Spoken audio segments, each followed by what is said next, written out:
참 좋으신 주님의 은혜와 평강이 여러분 모두에게 있기를 바랍니다. 저희 교단에 이제 신학 정책 해외에 있는 신학교 정책 포럼이 있어가지고요. 일주일 동안 일정으로 이렇게 한국에 방문했는데 또 이렇게 주일을 맞이해서 저희 처음으로 이렇게 저희를 파송해 주신 교회에 또 이렇게 방문하게 돼서 너무나도 기쁘고 만나 뵙게 해서 반갑습니다.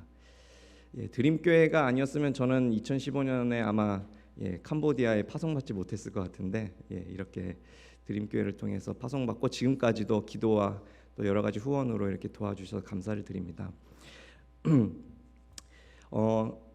캄보디아 하면은 우리가 보통 농경이 제일 주된 산업으로 인식이 되고 있습니다. 관광하고 이제 농업에서 나는 소출을 가지고 그것을 이제 수출해서 경제가 운영되는 나라고요.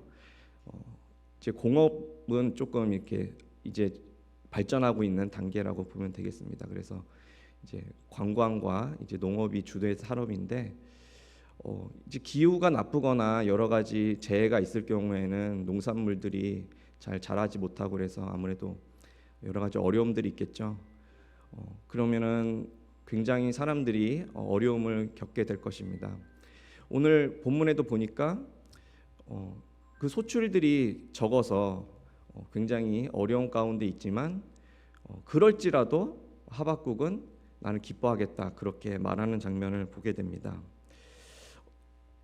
데살로니가 5장 16절에 보면 단도직입적으로 이런 말이 있는데 항상 기뻐하라 그런 말씀도 있습니다. 제가 예전에 어렸을 때는 왜 하나님은 나의 감정을 무시하고 항상 기뻐하라고만 할까? 저는 이렇게 굉장히 불만이 있을 때도 있었는데요. 이런 것들은 사실은 그런 점에서 이해할 수 없었지만 저는 요즘 따라서 이 말씀이 굉장히 와닿고 그리스도인에게 있어서 항상 기뻐하는 것이 얼마나 중요한 것인지를 좀 깨닫고 있습니다. 하박국은 왜 무화과 나무가 무성하지 못하고 외양간에 소가 없고 이런 물질적인 것들이 없을지라도 여호와로 인해서 기뻐할 수 있을까? 그런 말을 했는지 한번 알아보기 전에 시대 상황을 간단히 좀 살펴볼 필요가 있는데요. 그 당시에 이제 북이스라엘과 남유다가 있었는데 북이스라엘은 이미 아수르에 의해서 멸망을 당했고요. 또 요시아라는 왕이 종교 개혁을 통해서 부흥을 일으키려고 했는데 이집트와의 전투에서 또 죽게 됩니다.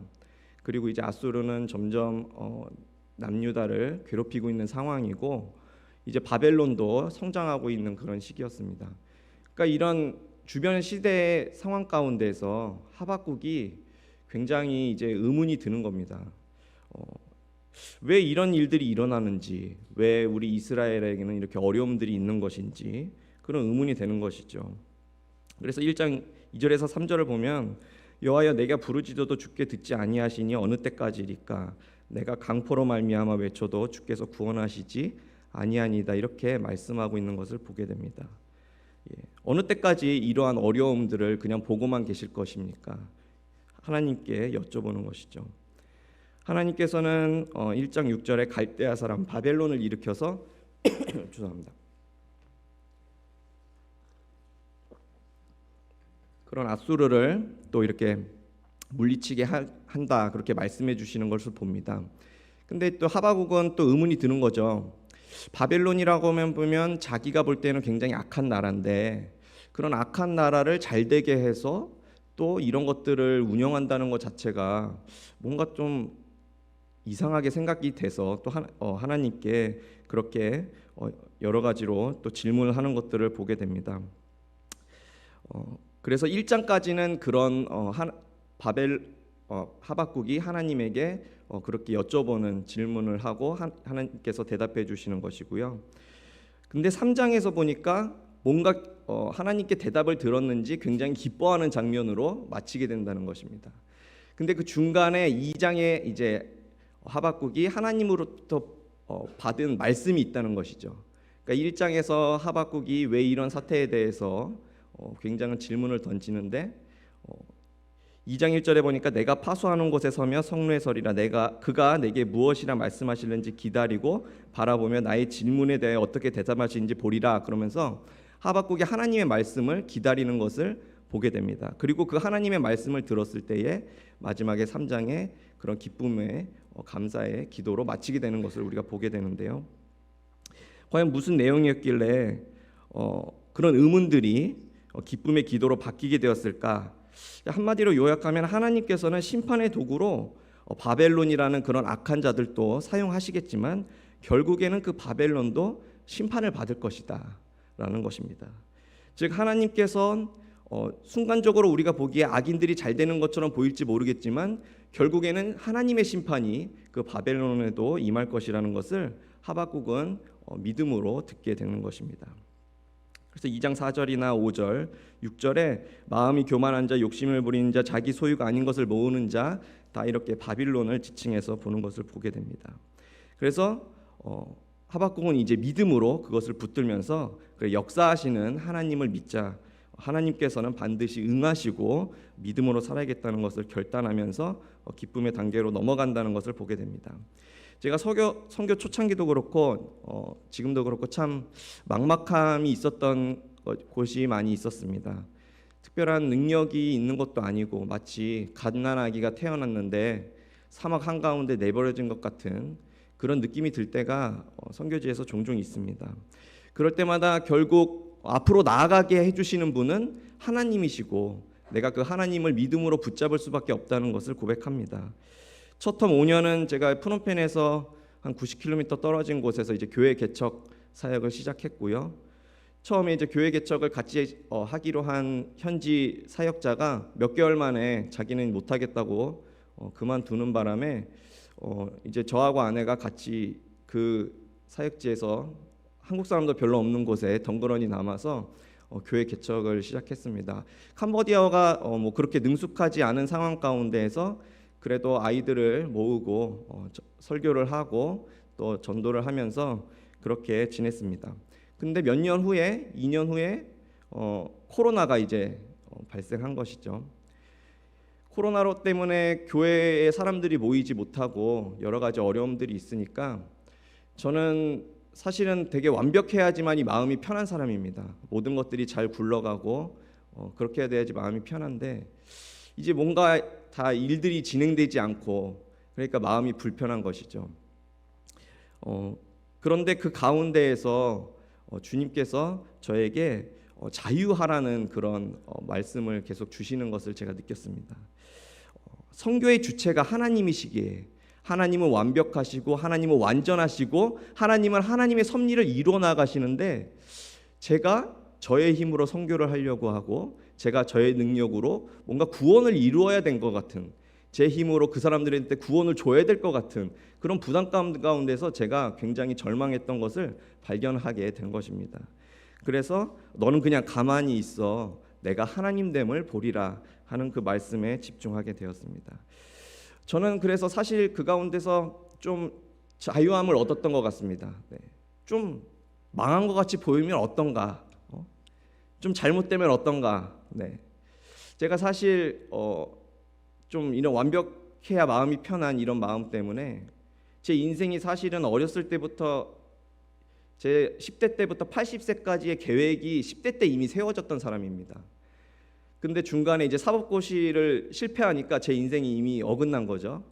그러니까 삶의 의미가 없어서 항상 죽고 싶다는 마음이 들었을 때에 그런 실패감 속에서 하나님께서 저에게 자유함을 주신 것은 네가 죽는 것으로 끝나는 것이 아니라 너 때문에 이미 내가 죽었다고 하는 그 자유함. 예수 그리스도께서 이미 저 때문에 돌아가시지 않았습니까? 그런데 제가 거기서 그렇게 제 인생을 그런 보혈의 피로 저의 생명을 살리신 예수 그리스도를 놔두고 제가 죽는다는 것은 말이 안 되는 거죠. 그래서 제가 오히려 예수 그리스도 때문에 다시 살아야 되겠다는 그런 마음을 얻었던 것처럼 뭔가 이 선교지에서도 제가 뭔가 구원을 하려고 했고 뭔가 열심히 해보려고 했는데 잘 일어나지 않았던 가운데에서 하나님께서 저에게 자유함을 주시고 그래서 그 믿음 가운데 기쁨을 얻으면서 살아야겠다 그런 생각들이 들었습니다. 그래서 지금도 매주 이제 한 7, 80명의 어린이들이 이제는 모이고 있고, 이제 그 아이들이 6, 7세에 있었던 어린 아이들이 이제는 한 7, 8년 지났으니까요, 커가지고 보조교사처럼 떠드는 아이들에게 잘 가만히 예배를 드릴 수 있도록 도와주는 모습들을 보면서 결국에는 내가 무엇을 열심히 한 거는 없어 보이지만 하나님께서는 결국 차근차근 하나님의 선교를 이루어 나가고 계신다는 것을 중간중간 보게 됩니다. 제가 세례를 준 청년 한 명이 있는데요. 그 청년이 이제는 청소년이 있었는데 그때 이제 10대 18살 때 줬는데 이제는 20살이 넘어서 한국에 일하러 왔습니다. 그래가지고 제가 이제 예배 끝나면 그 친구를 이제 또 만나러 갈 예정인데요. 그렇게 이제 그 세례를 받은 친구가 한국에 오자마자 저에게 예배에 참석한 동영상을 보내주는 겁니다. 제가 한국에 가서도 예배에 꼭 참석하고 믿음을 잃지 않는 그런 그리스도인으로 살기를 제가 권면하고 기도하고 그렇게 이제 공항에서도 보내줬는데 그 말을 기억했는지 도착하자마자 한국에 이제 외국인을 섬기는 교회에 참석해서 그렇게 예배를 드리는 모습을 보내주는 걸 보면서 참 감사한 마음이 들었고, 이제 부활절 다음 주 부활절에는 제가 이제 그 친구의 동생을 또 이제 세례를 주기로 이렇게 계획이 되어 있습니다. 지금은 선교신학대학교를 졸업한 쓰라인한 전사님이 그 원동력사의 교회를 담당하고 사역하고 있는데요. 그런 모든 일들도 다 하나님께서 계획하신 가운데 이루어진 것이라고 생각이 됩니다. 전사님이 오셨기에 제가 또 지금 캄보디아 선교신학대학교에서 사역할 수 있는 것이 아니었나 그런 생각이 됩니다. 제가 첫 번째 텀이 끝나고 이제 중간에 안식년이 있었을 때에 먼저 이렇게 그 현지 지도자를 양성하는 과정을 제가 이제 더 참여하는 것이 어떤가 그런 생각 가운데 캄보디아 선교신학대학의 사역에 대한 제안이 들어왔었고요.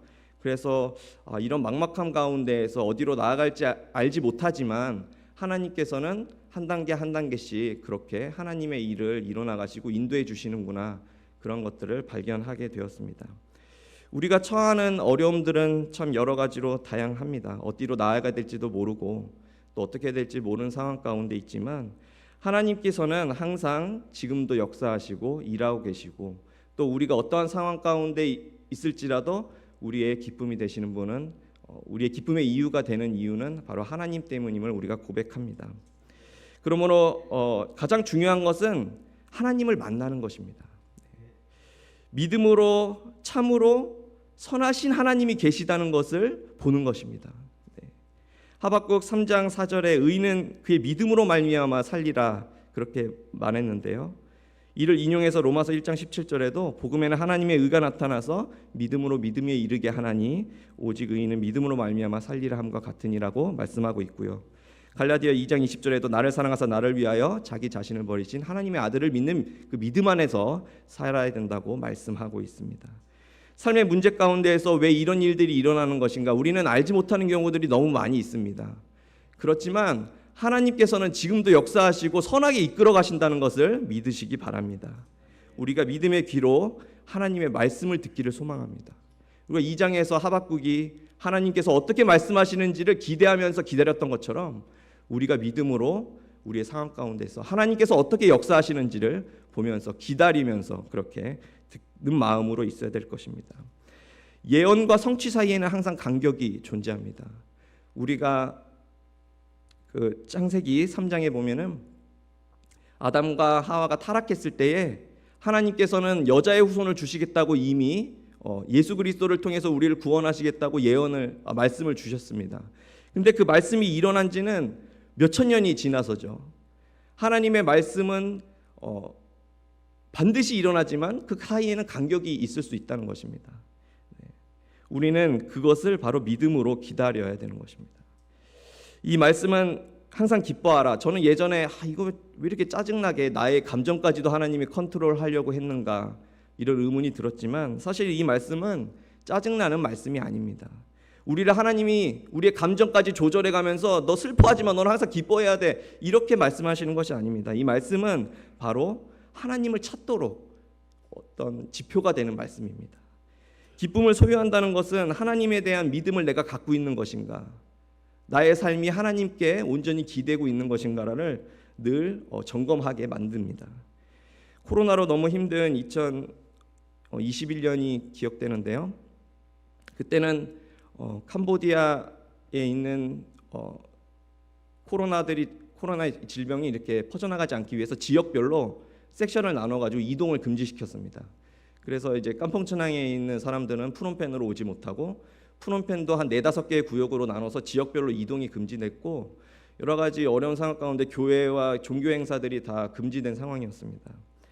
그래서 저도 이제 그 당시에 굉장히 어려움들이 있어서 왜 이렇게 내가 선교제 갈 때는 항상 기쁨으로 살기로 하고 선교지에 갔는데 왜 이런 우울함들이 나에게 있을까, 그런 생각이 들면서 이제 아무도 없는 예배당 가운데 기도를 하기로 하고 갔습니다. 주님께서는 저에게 그 순간 가운데 있는 저를 하나님의 영원 가운데로 이끄시는 것을 보았습니다. 저는 순간 가운데에서 뭔가 일이 안 풀리는 것 같아서 고통을 받고 있는 것처럼 느끼지만, 하나님은 영원하시고 하나님은 영원을 보시고 그 가운데서 역사하시는 하나님이시라는 것입니다. 제가 그걸 느꼈을 때 나의 시각이 하나님의 시각으로 좀 더 자유함을 얻고 사역을 해야 되겠다, 그런 생각이 들었습니다. 내 안에 왜 참 기쁨이 없지? 내 안에 왜 절망이 있지? 혹시 내가 환경과 상황에 너무 얽매여서 하나님을 보고 있지 못하는 것은 아닌가? 하나님께서 지금 이 시간을 통해서 말씀하시고자 하는 것은 무엇인가? 내가 놓치고 있는 것은 무엇이 있을까? 이렇게 하나님과 항상 대면하기를 소망합니다. 하나님만으로 기뻐할 수 없다면 우리 자신의 영적 상태를 한번 돌아봐야 할 때인 것입니다. 진리의 빛 되시는 말씀에 비추어서 자신을 돌아볼 때에 세상의 것을 갈망하며 하나님을 갈망하고 있지는 않은지 자신을 발견하게 될 것입니다. 하나님보다 세상의 것으로 자신의 욕심을 채우는 데 더 골몰하고 있는 것은 아닌지 발견하게 될 것입니다. 그래서 그런 것들이 이루어지지 않을 때 내가 오히려 절망하고 내가 오히려 낙심하고 있는 것이 아닌지 발견하게 될 것입니다. 그러나 내가 하나님만 바라고 있을 때, 하나님은 완전하시고 지금도 역사하시는 분이기에 그 기쁨이 우리에게 넘칠 것입니다. 나는 여호와로 말미암아 즐거워하며 나의 구원의 하나님으로 말미암아 기뻐하리로다. 이 고백이 여러분 모두에게 있기를 소망합니다. 기도하겠습니다. 살아계신 주님, 찬송받으시기에 합당하신 하나님, 저희가 믿음의 눈으로 하나님께서 역사하시는 것을 바라보기를 소망합니다. 저희가 어떤 상황 가운데 있든지, 어떤 어려움 가운데 있든지, 하나님은 선하시고 하나님은 우리의 길을 인도하시는 주님이심을 우리가 믿음의 눈으로 보고 믿음으로 주님을 붙잡기 원하오니, 주님, 저희의 믿음의 연약함을 긍휼히 여겨주시고 담대한 믿음을 허락하여 주시옵소서. 주님께서 주신 믿음 안에서 자유로움을 얻고 기쁨을 얻게 하여 주시옵소서. 예수 그리스도의 이름으로 기도드립니다. 아멘.